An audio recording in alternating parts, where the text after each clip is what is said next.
dadka qaar si kala laga inuu fahmaan wuxuu ku leeyahay kitaabka quraanka wax kasta uu ku yaala waxa kale ee la sii raadin muxuu yahay ilaahay soo madhin ma faradna fil kitaabi min shay wa sax ma faradna fil kitaabi min shay laakiin waxa ogaataa isla kitaabka sidaas ah waxyaabo uu sheegina jirta ee way saalay soo farjin aayadan iyo waxa ku jira wuxuuna kitaabku sheegin inuuna wax kitaabku uu sheegin ay jiraan waxa ku daliil meel kale kama keenayno nabiga sallallahu alayhi wasallam muaad ibn jabal yuu yaman u diray markaas wuxuu ku yiri maxaad ku xukumaysaa dadka markaas wuxuu yiri fa bi kitaabillahi kitaabki ilaahay baan ku xukumaaya markaas waxa lagu yiri fa in lam tajid hadaadan ka helin ka waran soo wax laga waayay kara ma rasuulka wuxuu leeyahay muaadow hadaad arintan aad sheegayso fa in lam tajid kitaabka hadaad ka weydo wuxuu yiri fa bi sunnati rasuulillah rasuulka sunnadiisa hadana ka raadinaya markaas hadana waxa lagu yiri fa in lam tajid sunnadiina waad ka weyday marka fiir waxa jira wax laga weynaay kitaabki laga weynaayo oo sunnadii laga weynaayo see la yeelaa marka oo hadaan yeelay bal tusaale ahaan keen inaga Soomaaliyeed dhaha haye qofka madaxweynaha inoo noqonaya inta sano ee uu madaxweynenimadka loo imanaayo ee uu madaxweyne ahaanayo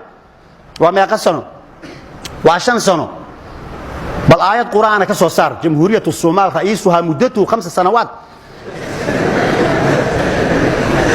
aayad kuma jirto xadiisna kuma jiro maxaa la sameeyay marka waxa la sameeynayaa muxuu yiri muaad ibn jabal fa in lam tajid kadib muxuu yiri ajtahidu wala aalu wuxuu yiri waan dadaalaya mana ka gaabinaa inaan dadaalo oo wax umada anfacaaya oo kitaabkii iyo sunnadiina aan khilaafsanayn inaan keeno marka waa la keeni karaa yaani waxa la fiirinayaa kitaabkii iyo sunnadii ma khilaafsan yahay ayaa la fiirinayaa aayadan ma farna fil kitaab min shay mufassiriinta qaar waxay ku fasireen si uu isaga hor imaanin diintu isaga hor imaanin waxay dhan waa looxul mahfuudka waxa la sheegayo ma farna fil kitaab min shay inta la sheegayaba waa looxul mahfuudka wax kasta ku yaalaan laakiin kitaabkan quraanka wax badan oo ku olin ayaa jirta midaa wuxuu u fahmay ogtahay in wax walba laga helaayo la isku mar dhibo ogtahay wax aan yaani aadan helaynin mid ingiriisi waxa la mid oo saas oo aaminsan ma farna fil kitaab min shay waxba loogama tagin dhaay ya is arkeen xuna kitaabkeen wax ka soo sheega markaas uu kitaabkiina wax ka soo sheega ha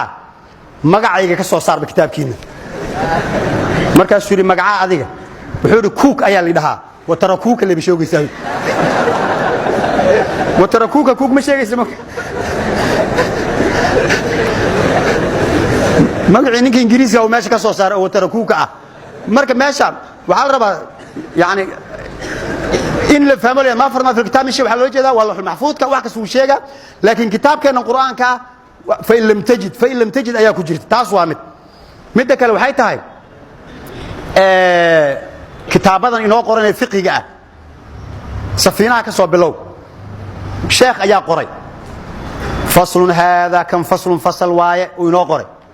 nawaaqidul wudu'i faraa'idul wudu'i mubtilatu salati wuu qoray minhaajka sheekha qoray wuu sharxay waa wax la qoray ogaada laakiin waxa laga soo istinbaaday oo laga soo bixiyay kitaabku wuxuu inoo ogol yahay marka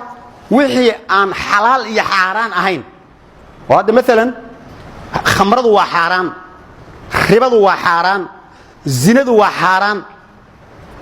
hadii dastuur la sameeyay inta la dhawaado adduunka maanta gaalaha haysatee bangiyada ribay ku shaqeeyaan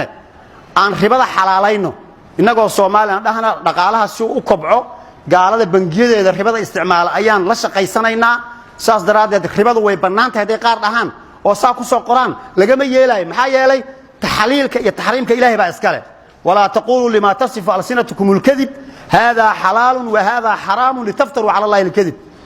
laakiin ka waram hadaan dejisana qaanuunka la yiraahdo qaanuun tawdiif alamal shaqada dadka sida loo siiyo waxay mesela wasaaradda meeshaan ay taala shaqaale inay qaadatay rabtaa hadii aan qaanuun loo sameeyay shaqaalaha lagu qaato waxa imaanaysa qofkii maamulo looga dhigo wasaaraddaas inta ilma adeerka ay yihiin la inuu ku qoro shaqaala tahay adna shaqaala kulli wada shaqaala ka dhigo war sidaan maxay tahay maxay ahaan lahayd wasiirka maxaa 4.5 soo lagu qaybsan wasaaradda annaga iska leh war sidaas ma aha wasaarad ummaday ka dhaxaysa canshuur dadka laga qaaday ayay wasaaraduhu ku socdaan saas daraadeed dadka shaqada laga siinaayo qaanuun la isku og yahay waa in loo sameeyo qaanuunkaas dadka shaqo siintooda ah waan sameeynaynaa وحاجر قانون ليراد مثلا قانون المرور ودوين كسير لو مرا هذا مثلا جد كان هرتين مرا أفجوي هذا بابورتو مركا أي مرايان لبا دناعي كلا مران كي أفجوي وصعد دنك ميدكتو مرا كأفجوي كي معضينا دنك بدحدو مرا وإسقرب صعدان مركا هدي مثلا كو أفجوي وصعد انتو كبحو دناع ميدكتاه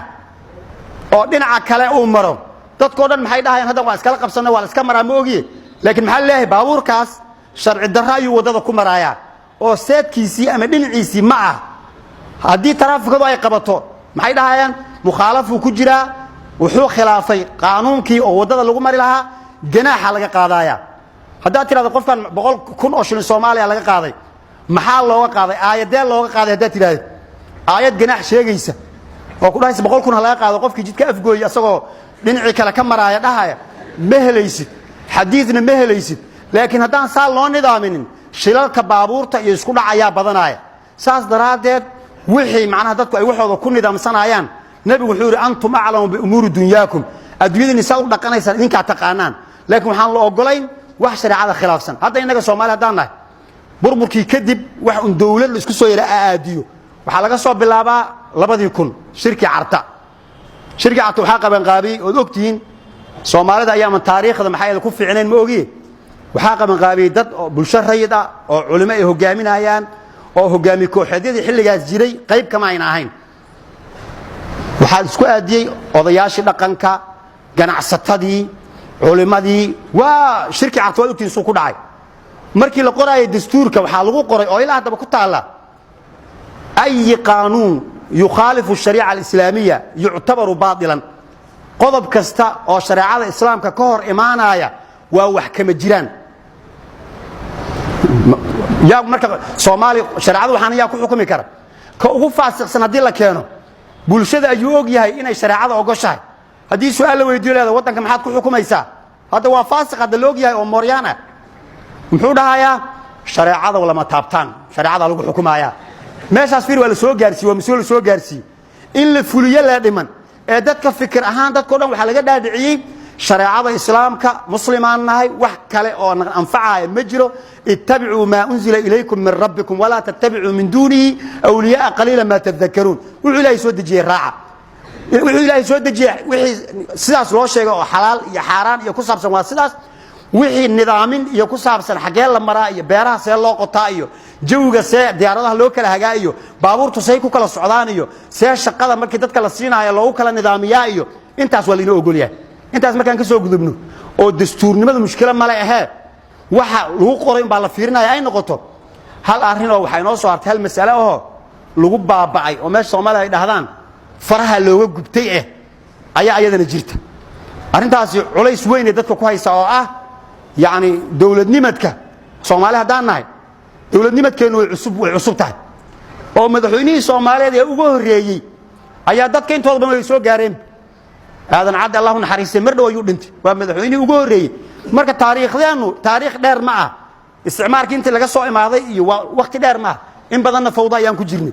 waxa mushkilayn ugu qabtay marka wixii aan soo arki jirnay ayaa wax wuxuu ahaa shariicada aan ku toosnayn maxaa yeelay shariicada dadkii ku toosin lahaana diyaar ma ayna ahayn dadkii inooga tagay xukunkana isticmaar ayuu ahaa kharashkan ayaga bixin jiray meeshun baa laga sii waday markii la soo qaado yani shariicadiiba ayadoo hirgashay oo lagu dhaqmay ma aynan arag waa uu la isiryanay waa uu la isbuursanay mar la fariistay oo isku toostay oo geeska gees nidaamku intuu wada gaaray alxamdulillah dadku ma ayna arag waxay soo arki jireen bay ahayd waxa la arkay marka caalamka kale markaad fiirisid iyo inaga markaad fiirisid horta dawladdu maxay ku dhaqantaa su'aal la isweydiinaa haye maxay xukuntaa markaas waxa la midaan mashruuca xukuntaa mise waxay xukuntaa qaanuun wadci ah waxa dadku soo degdegaysa markiiba ma qaanuun wadci xukuman su'aala meeshan baatay marka qofkii xukuma qaanuun wadci ah xukunkiisu muxuu yahay dadku waxa u sahlan marka oo fudud aayadaha hadaan akhrinayno oo ay naftooda aan waxooga kor istaagayna aayada koobaad wama lam yahkum bima anzala Allah fa ulaa'ika humul kaafiruun yani qofkii xukumi waa wuxuu Ilaahay soo dajiyay fa ulaa'ika humul kaafiruun waa gaalo aayada kale maxay leedahay fa ulaa'ika humul zaalimuun fa ulaa'ika humul faasiquun saddex aayado isdaba yaala Soomaa hooriskooda markaad fiirisid isku wax kumayna dhammaanin midna waxay ku dhammaatay kaafiruun mid waxay ku dhammaatay dhaalimuun midna waxay ku dhammaatay faasiquun halkaana su'aal ka imaatay marka